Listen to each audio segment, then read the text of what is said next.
Hey there! You know that sound, right? That sudden, blaring fire alarm, the slightly confused shuffle outside?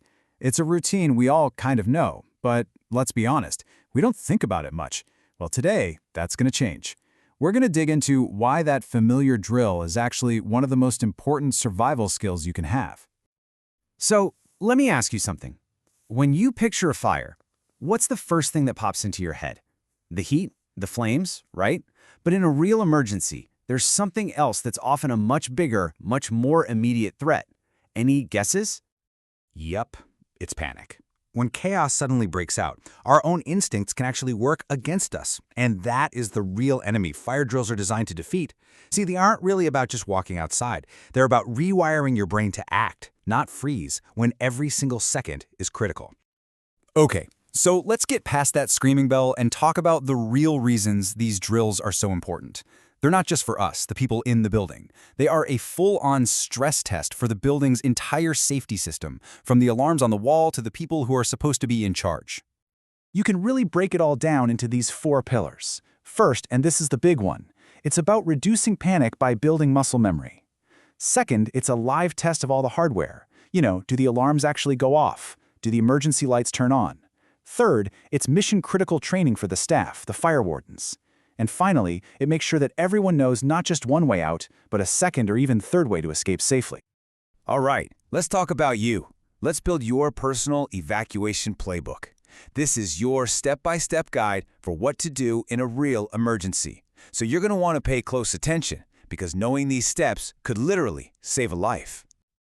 Okay, scenario 1. You're the person who discovers the fire. Your actions right now are incredibly important. First, get yourself out of immediate danger.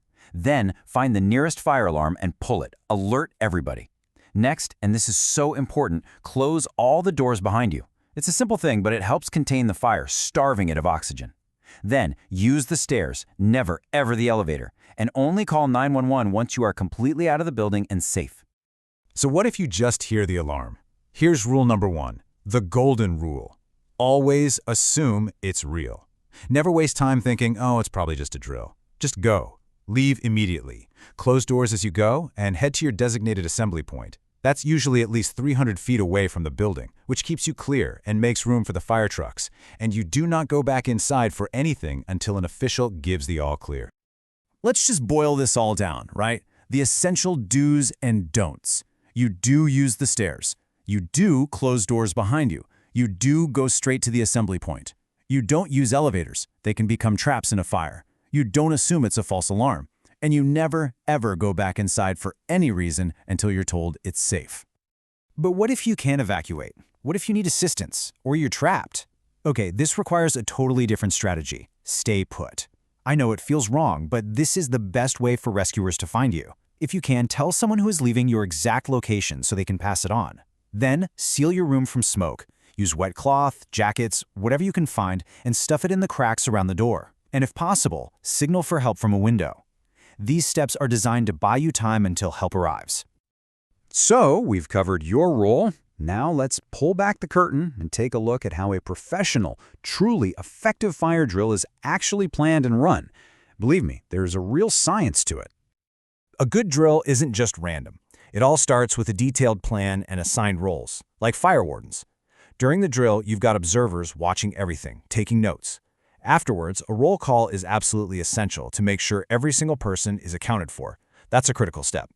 And finally, they gather feedback from everyone to find out what went wrong, what could be better, and then they update the plan. It's a continuous cycle of improvement. So what's the end goal for all this planning and practice? This, a complete, total, and safe evacuation in just 3 to 5 minutes. That's from the moment the alarm sounds to the last person being counted for outside. It's a crazy short window, and it's why every single second you save by not panicking is absolutely vital. Here's something kind of interesting. Not all fire drills actually involve that whole evacuation chaos. There are different types of drills out there, designed for different things, and some of them you might never even notice are happening. There are really 3 main types. The comprehensive drill, that's the one we all know, with the loud alarms and the full evacuation. But there are also silent drills, where key staff respond to a simulated alarm without disrupting the whole building. It's a great way for them to practice. And then you have table talk drills.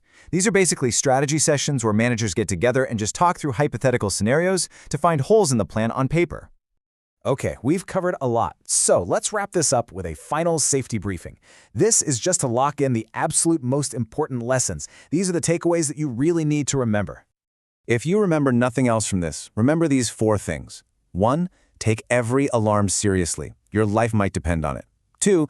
Know your routes out. Not just the main way, but have a backup in your head. 3.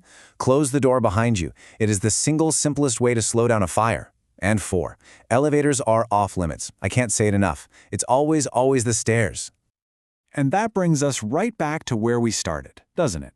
Preparation and awareness. That's the antidote to panic. When you know what to do, you can replace that fear with action.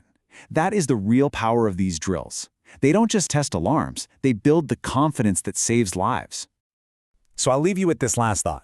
You have the playbook now. You know the plan. The next time you walk into your office, your school, or even just a store, what's the first thing you're going to look for? The nearest exit? The fire alarm pull station? That new awareness is your best safety tool. Go ahead and use it.